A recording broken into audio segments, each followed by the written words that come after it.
आदाब, नमस्कार। आप देख रहे हैं एनएन चैनल। मैं हूं शेख अहमद अली। प्राइम टाइम में आइए सबसे पहले नजर डालते हैं हेडलाइंस पर। पहलगाम मॉब लिंचिंग मामले में दोबारा होगी जांच, गहलोत हुकूमत ने दिए अहकामात। न्यूक्लियर हथियार इस्तेमाल करने की हिकमत अमली कभी भी बदल सकती है, वजीर दिफा राजनाथ सिंह का बयान। हैदराबाद में 221 में से सिर्फ 86 ट्रैफिक सिग्नल्स ही ठीक से काम कर रहे हैं। जीएचएमसी के इजलास में हुआ खुलासा। यूरेनियम माइनिंग की इजाजत मंसूख करने कांग्रेस का मुतालिबा। उत्तम कुमार रेड्डी ने कहा माइनिंग से चेंचू ट्राइबल्स और माहौलियात को खतरा। और रवि शास्त्री ही होंगे टीम इंडिया के हेड कोच, बीसीसीआई ने दिया एक और मौका। अब खबरें तफसील से। पहलगाम मॉब लिंचिंग केस में निचली अदालत के फैसले को अब राजस्थान हाई कोर्ट में चैलेंज किया जाएगा। यह फैसला राजस्थान के वजीर आला अशोक गहलोत की जानिब से मुनक्किद किए गए एक इजलास में किया गया। इसके अलावा इस मामले की दोबारा तहकीकात के अहकाम भी जारी किए गए हैं। इस बात की जांच की जाएगी कि कहीं जानबूझकर तहकीकात को मुतासिर तो नहीं किया गया। उधर राजस्थान के इस पहलगाम कत्ल मामले में मुलजिमीन के बरी किए जाने पर बहुजन समाज पार्टी की सुप्रीमो मायावती ने रियासत की कांग्रेस हुकूमत को घेरते हुए इसे लापरवाही बताया। मायावती ने जुमे के रोज किए गए ट्वीट में कहा कि राजस्थान कांग्रेस की हुकूमत की मुकम्मल लापरवाही की वजह से पहलगाम कत्ल मामले में सभी 6 मुलजिमीन वहां की निचली अदालत की तरफ से बरी कर दिए गए। ये इंतहाई बदकिस्मती की बात है। मुतासिरा खानदान को इंसाफ दिलाने के लिए वहां की हुकूमत अगर मोहतात रहती तो क्या यह मुमकिन था? शायद कभी नहीं। दूसरी जानिब मामले में कांग्रेस के जनरल सेक्रेटरी प्रियंका गांधी वाड्रा ने ट्वीट करते हुए कहा कि पहलगाम मामले में लोअर कोर्ट का फैसला चौंका देने वाला है। हमारे मुल्क में गैर इंसानी हरकत के लिए कोई जगह नहीं होनी चाहिए और भीड़ की जानिब से कत्ल एक घिनौना जुर्म है। उन्होंने कहा कि राजस्थान हुकूमत ने मॉब लिंचिंग के खिलाफ कानून बनाने की पहल की है जो काबिल सताइश है। उम्मीद है कि पहलगाम मामले में इंसाफ दिलाकर इसकी अच्छी मिसाल पेश की जाएगी।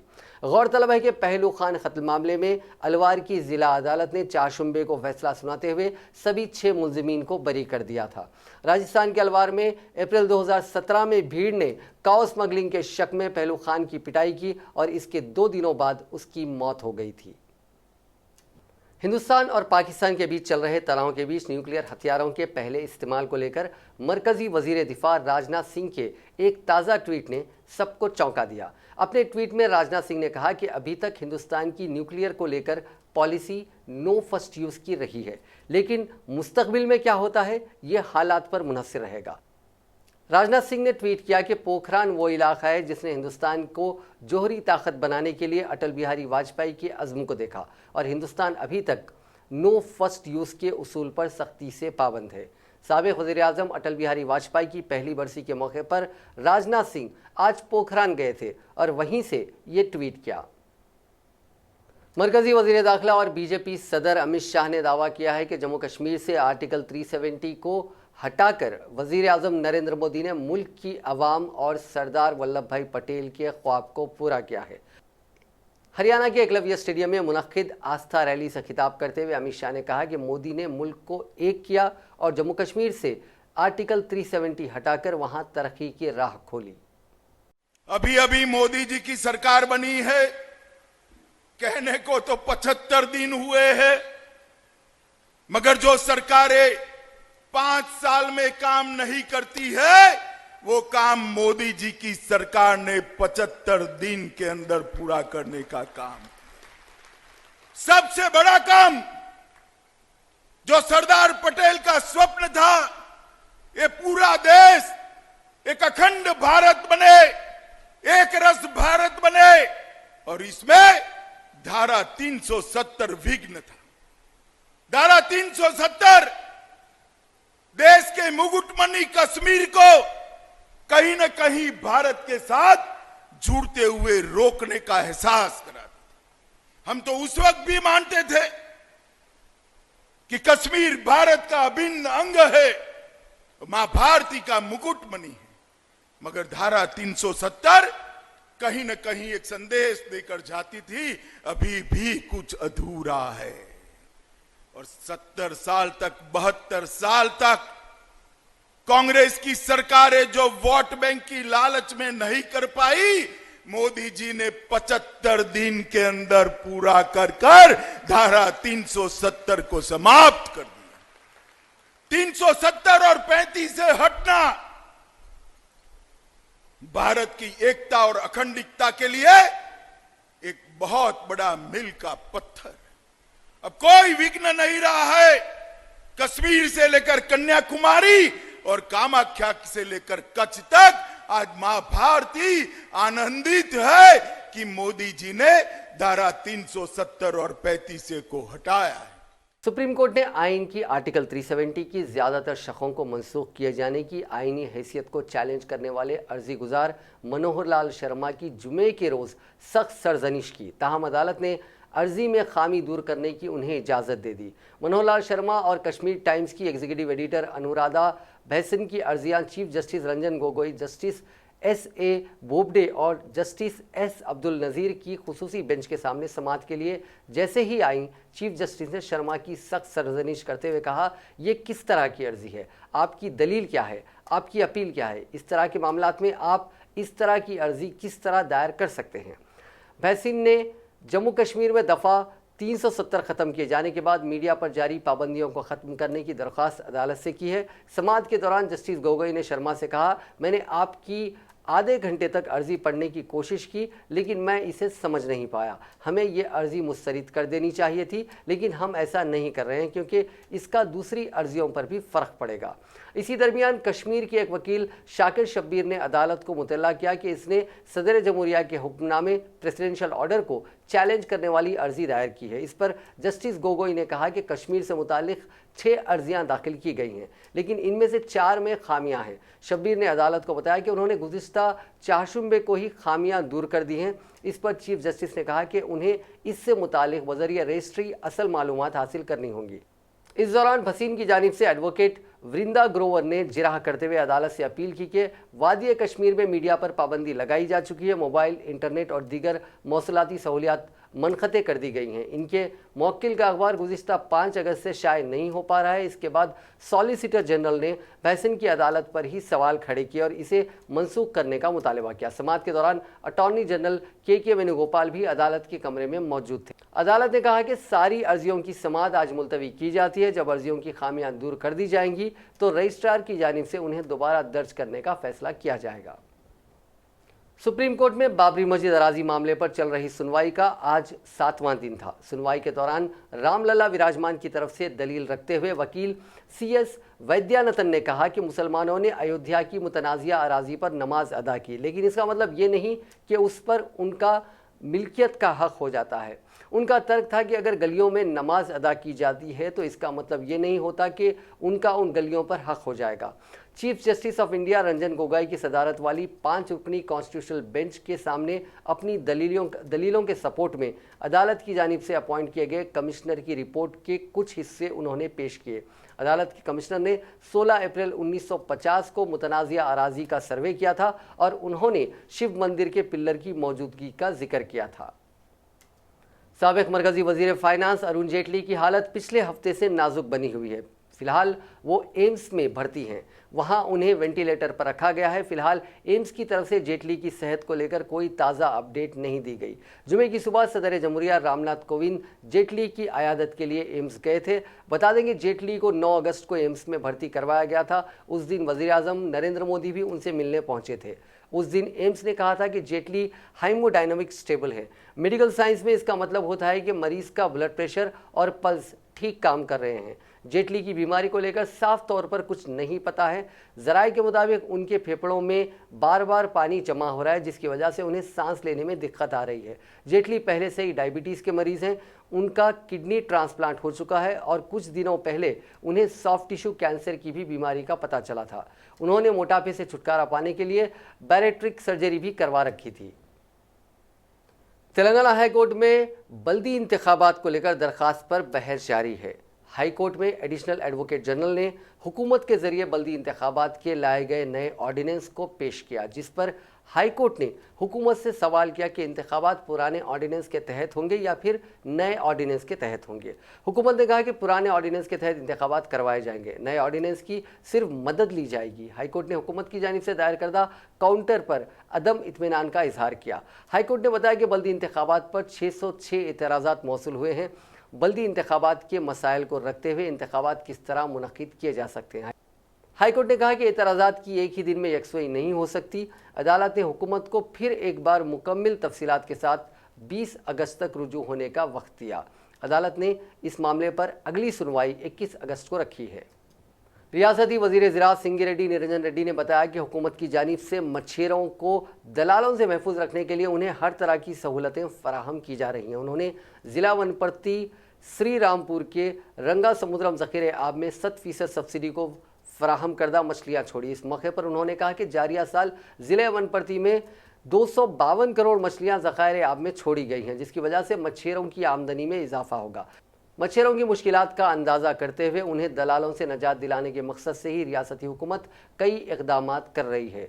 मछलियों को छोड़ने से लेकर मार्केटिंग तक तमाम सहूलतें फराहम की जा रही हैं। ख़ास तौर पर सब्सिडी पर मछली की फराहमी, मिनी मार्केट की सहूलत भी फराहम की जा रही है। हुकूमत का मकसद मच्छेरों और उनके अरकान ख़ानदान के मियार ज़िंदगी को बेहतर बनाना है। इस मौके पर निरंजन रेड्डी ने कांग्रेस और तेलुगु देशम को तनकीद का निशाना बनाते हुए कहा कि साबिक़ा हुकूमतों ने तेलंगाना में प्रोजेक्ट्स की तामीर को नज़रअंदाज कर दिया था, जिसकी वजह से इस इलाके की आवाम को काफ़ी नुकसान हुआ। दरियाए कृष्णा में हर साल बड़े पैमाने पर सैलाब आता है, लेकिन इस पानी से इस्तिफादा का कोई जामे मंसूबा तैयार नहीं किया गया। इसके बरक्स आंध्राई हुक्मरानों ने रायलसीमा और आंध्रा में 400 टीएमसी पानी को ज़ख़ीरा करने वाले ज़ख़ायर आब तामीर किए, लेकिन तेलंगाना के महबूबनगर ज़िले में तामीर करदा कल्बाकुर्ती भीमा नट्टमपाडू लिफ्ट इरिगेशन प्रोजेक्ट के तहत 10 टीएमसी पानी भी ज़ख़ीरा नहीं किया जा सकता। कम से कम 100 टीएमसी पानी ज़ख़ीरा करने के लिए महबूबनगर ज़िले में ज़ख़ीरे आब तामीर किया जाना चाहिए था। वज़ीर मौसूफ ने कहा कि पेशरव हुक्मरानों की गलतियों को दुरुस्त करते हुए चंद्रशेखर राव ने महबूबनगर में Palamuru Rangareddy lift irrigation project शुरू किया है। Animal husbandry minister Talasani Srinivas Yadav ने मछलियों की अफजाइश के प्रोग्राम का आगाज़ किया। वज़ीर ने जयशंकर भूपालपल्ली ज़िले के कालेश्वरम के पुष्कर घाट पर खुसूसी पूजा करने के बाद आबी ज़ख़ीरे में मछली के बच्चों को अफजाइश के लिए छोड़ा। इस मौके पर कांग्रेस के रुकने असेंबली श्रीधर बाबू, महकमे के सेक्रेटरी संदीप कुमार सुल्तानिया, समकियात के कमिश्नर स्वर्णा भी मौजूद थे। इसके अलावा रियासत भर के ज़ख़ायर आब में दीगर वुज़रा ने मछलियों के बच्चों को अफजाइश के लिए छोड़ा। हुकूमत ने साबिक़ member parliament B Vinod Kumar को रियासती मनसूबाबंदी कमीशन का नायब सदर मुकर्रर किया है। वज़ीर आला के चंद्रशेखर राव ने अहकामात पर दस्तखत कर दिए हैं। वज़ीर आला प्लानिंग कमीशन के सदर नशीन हैं। 2019-20 माली साल के लिए मुकम्मल बजट को खतियत देने की जिम्मेदारी उन्हें सौंपी गई है। वो तमाम महकमों के उमूर का जायज़ा लें और तजावीज़ तैयार करें। प्लानिंग कमीशन का नायब सदर काबीना का दर्जा रखता है और वह काबीना के इजलासों में मुस्तकिल तौर पर मदऊ होता है। विनोद कुमार 3 साल तक इस ओहदे पर बरकरार रहेंगे। सियासत और इंतज़ामिया के साथ साथ तेलंगाना के जोग्राफियाई, समाजी और माशी पहलुओं में भी बहुत ज़्यादा तजुर्बा रखने वाले विनोद कुमार को इस खिदमत का मुकम्मल इस्तेमाल करने के लिए मुकर्रर किया गया है। ग्रेटर हैदराबाद में मौजूदा 221 ट्रैफिक सिग्नल्स के अलावा मजीद 90 नए ट्रैफिक सिग्नल भी लगाए जाएंगे। जीएचएमसी के कमिश्नर दाना किशोर ने कहा कि हुकूमत को 311 ट्रैफिक सिग्नल्स की तामीर और बहाली के लिए इंतजामी ग्रांट के लिए तजावीज़ भेजेगी, जिसमें मौजूदा 221 और 90 नए ट्रैफिक सिग्नल्स भी शामिल होंगे। हैदराबाद ट्रैफिक मैनेजमेंट पॉलिसी के जीएचएमसी ऑफिस में एक जायजा इजलास हुआ। कमिश्नर दाना किशोर ने बताया कि हैदराबाद में फिलहाल 221 ट्रैफिक सिग्नल्स मौजूद हैं और उनमें से 86 अच्छी तरह से काम कर रहे हैं। मेट्रो रेल और यू टर्न की वजह से 55 सिग्नल काम नहीं कर रहे हैं। 221 ट्रैफिक सिग्नल संभालने की जिम्मेदारी भारत इलेक्ट्रॉनिक्स लिमिटेड के सुपुर्द की है। बीईएल मैनेजमेंट को फंड्स की बरवक्त इजराई और मुनासिब अमले की अदम फराहमी की वजह से कारकर्दगी मायूस कुन है। जीएचएमसी कमिश्नर ने वाज़ेह किया कि हुकूमत को फौरी तौर पर मौजूदा 221 ट्रैफिक सिग्नलों के अलावा महकमे ट्रैफिक के जरिए तरबियत दिए गए 90 ट्रैफिक सिग्नलों से मुतालिक फंड्स और इंतजामिया के फंड्स के लिए तजावीज़ पेश करें। सदर प्रदेश कांग्रेस कमेटी उत्तम कुमार रेड्डी ने चीफ मिनिस्टर चंद्रशेखर राव से मुतालबा किया है कि यूरेनियम की खुदवाई की इजाज़त से दस्तबरदारी इख्तियार कर लें, जिससे रियासत के चिंचू कबायलियों की ज़िंदगी बर्बाद हो रही है। उन्होंने इस मसले पर चीफ मिनिस्टर को खुला मकतूब रवाना किया, जिसमें उत्तम कुमार रेड्डी ने कहा कि नलामला जंगलाती इलाके का शुमार दुनिया के बड़े जंगलाती इलाकों में होता है। यहाँ यूरेनियम की खुदवाई से रियासती हुकूमत इजाज़त देने की इत्तला है। उन्होंने कहा कि मुल्क के 18 इलाकों में यूरेनियम की खुदवाई के काम जारी हैं, जिसमें तेलंगाना हुकूमत ने यूरेनियम की खुदवाई से मुतालिक किसी किस्म का एतराज़ किए बगैर एनओसी जारी करने की उन्हें इत्तला है, जिसकी वजह से मरकज़ी हुकूमत ने तमाम इजाज़तनामे तेज़ी के साथ मंजूर कर दिए। मरकज़ और रियासती हुकूमतों के इस फैसले से इस इलाके में मुकीम चिंचू कबायली अफराद में काफ़ी तशवीश पाई जाती है। पीसीसी सदर ने कहा कि अमराबाद के जंगलाती इलाके में शेर बसते हैं और इस इलाके में 60,000 से ज़ायद चिंचू कबायलियों की आबादी मुकीम है। अगर यूरेनियम की खुदवाई का आगाज़ होता है तो हज़ारों चिंचू कबायलियों और दीगर कबायलियों को इलाका खाली करना पड़ेगा। यूरेनियम की खुदवाई से जो गैस खारिज होती है, इससे जानवरों की जान को खतरा लाहक होता है। इसके अलावा यूरेनियम से निकलने वाली हवा से भी माहौल आलूदा हो जाता है, जिससे कैंसर जैसे ख़तरनाक अमराज में अवाम मुब्तला हो सकते हैं। इसके असरात कई नस्लों तक देखे जाएंगे। एक तरफ यूरेनियम की खुदवाई से शेर और दीगर जंगली जानवर मुतासिर होंगे, तो दूसरी तरफ चिंचू कबायलियों के अलावा माहौलियात ख़राब हो जाएगा। पीसीसी सदर ने चीफ मिनिस्टर से मुतालबा किया कि वो फौरी तौर पर यूरेनियम की खुदवाई की इजाज़त को मनसूख करते हुए कबायली अफराद और माहौलियात का तहफ़्फ़ुज़ करें। तेलंगाना कांग्रेस की जानिब से 20 अगस्त को राजीव गांधी की 75वीं यौम पैदाइश तकारीब का एक साल तवील प्रोग्राम शुरू होगा, जिसके तहत मुख्तलिफ प्रोग्राम्स अंजाम दिए जाएंगे। पीसीसी सदर उत्तम कुमार रेड्डी ने आज गांधी भवन में राजीव गांधी यौम पैदाइश तकारीब की तैयारियों और उसके इनेकाद के सिलसिले में पार्टी कायदीन के साथ एक इजलास मुनक्किद किया। इस इजलास में पार्टी कायदीन पुन्नम प्रभाकर, कुसुम कुमार, जी नारायण रेड्डी, डिस्ट्रिक्ट कांग्रेस सुदूर और पार्टी के अहम कायदीन ने शिरकत की। इजलास से खिताब करते हुए उत्तम कुमार रेड्डी ने कहा कि 20 अगस्त को राजीव गांधी की यौम पैदाइश तकरीब मुनक्किद की जाएगी। सुबह 9 बजे से साबिक रुकने पार्लियामेंट वी हनुमंतराव की क़यादत में पंजागुट्टे में वाक़े राजीव गांधी मुजस्समे के पास से सद्भावना रैली निकाली जाएगी। 11 बजे दिन पीसीसी की महाजी तंजीमों की जानिब से मुख्तलिफ प्रोग्राम्स मुनक्किद किए जाएंगे।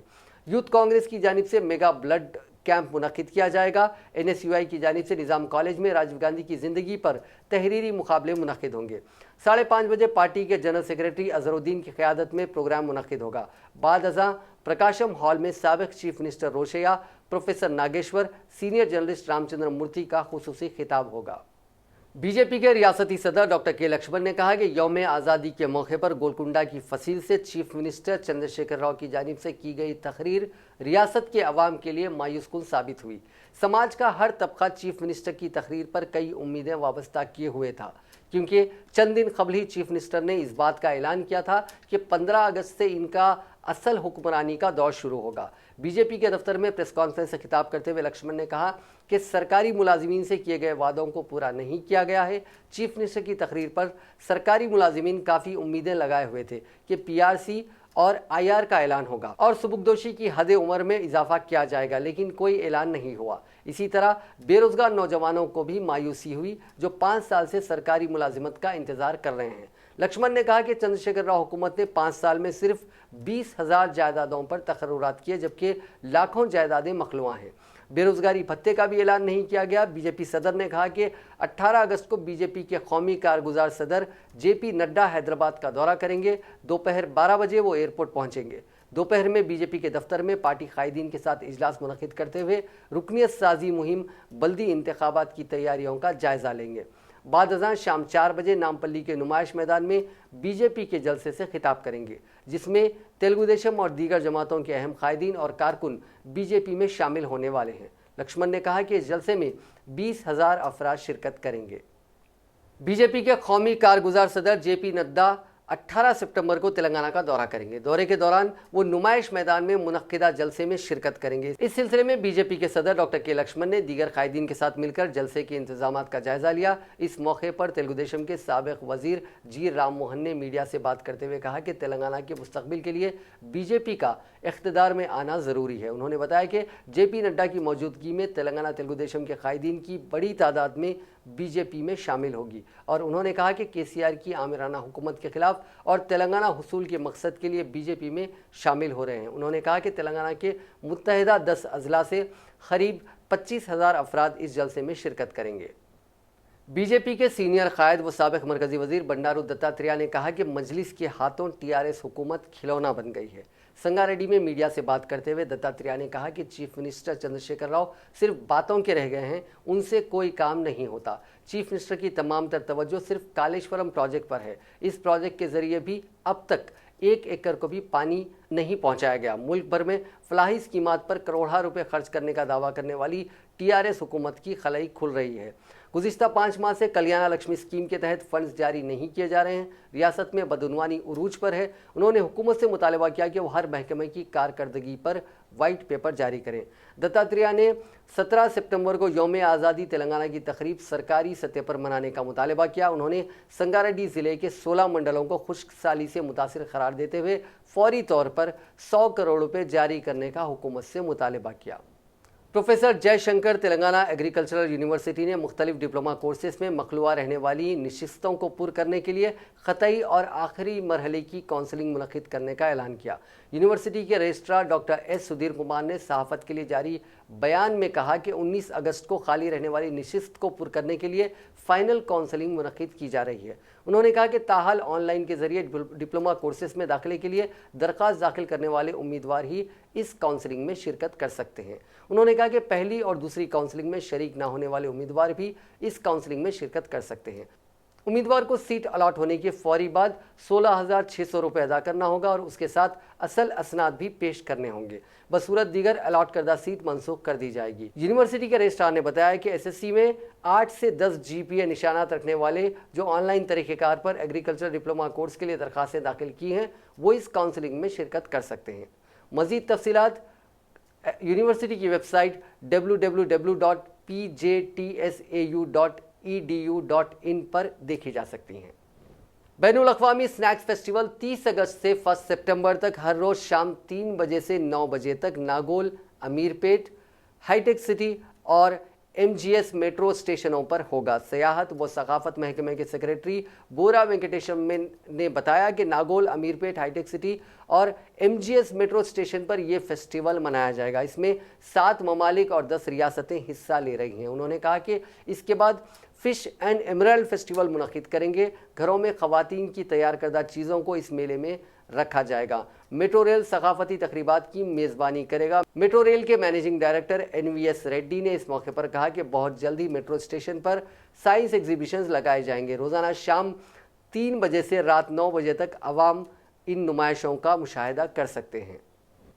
कपिल देव की क़यादत वाली क्रिकेट एडवाइजरी कमेटी ने जुमे के रोज़ टीम इंडिया के नए हेड कोच के नाम का ऐलान कर दिया है। मौजूदा हेड कोच रवि शास्त्री को एक बार फिर यह जिम्मेदारी सौंपी गई है। शास्त्री का नया टर्म 2021 के T20 वर्ल्ड कप तक रहेगा। BCCI के मुंबई में वाक़े हेडक्वार्टर्स में CAC के सदरनशीन कपिल देव और दीगर अराकीन, साबिक कोच अंशुमन गायकवाड और शांता रंगासामी ने शॉर्ट लिस्ट किए गए सभी 6 उम्मीदवारों का इंटरव्यू लेने के बाद रवि शास्त्री के नाम पर मोहर लगाई। इंटरव्यू देने वाले उम्मीदवारों में रवि शास्त्री के अलावा robin Singh, Lalchand Rajput, mic Hesson, Tom Moody और फिल सिमंस शामिल थे। लेकिन फिल सिमंस ने इंटरव्यू में शामिल होने से पहले ही अपना एप्लीकेशन वापस ले लिया था। And we all unanimously decided, after doing all the accounts and number, which took us little bit of time, definitely number 3 is Tom Moody, number 2 is Mike from New Zealand, very intelligent, very good young boy, and number 1 is Ravi Shastri, which you all was expecting. नाजरीन, आखिर में एक बार फिर से नजर डालते हैं headlines पर। पहलुखान मॉब लिंचिंग मामले में दोबारा होगी जांच, गहलोत हुकूमत ने दिए अहकामात। न्यूक्लियर हथियार इस्तेमाल करने की हिकमत अमली कभी भी बदल सकती है, वजीर दिफा राजनाथ सिंह का बयान। हैदराबाद में 221 में से सिर्फ 86 ट्रैफिक सिग्नल ही ठीक से काम कर रहे हैं। GHMC के इजलास में हुआ खुलासा। यूरेनियम माइनिंग की इजाजत मंसूख करने कांग्रेस का मुतालबा। उत्तम कुमार रेड्डी ने कहा माइनिंग से चेंचू ट्राइबल्स और माहौलियात को खतरा। और रवि शास्त्री ही होंगे टीम इंडिया के हेड कोच, बीसीसीआई ने दिया एक और मौका। नाजरीन, आज के प्राइम टाइम में बस इतना ही। देखते रहिए ANN चैनल।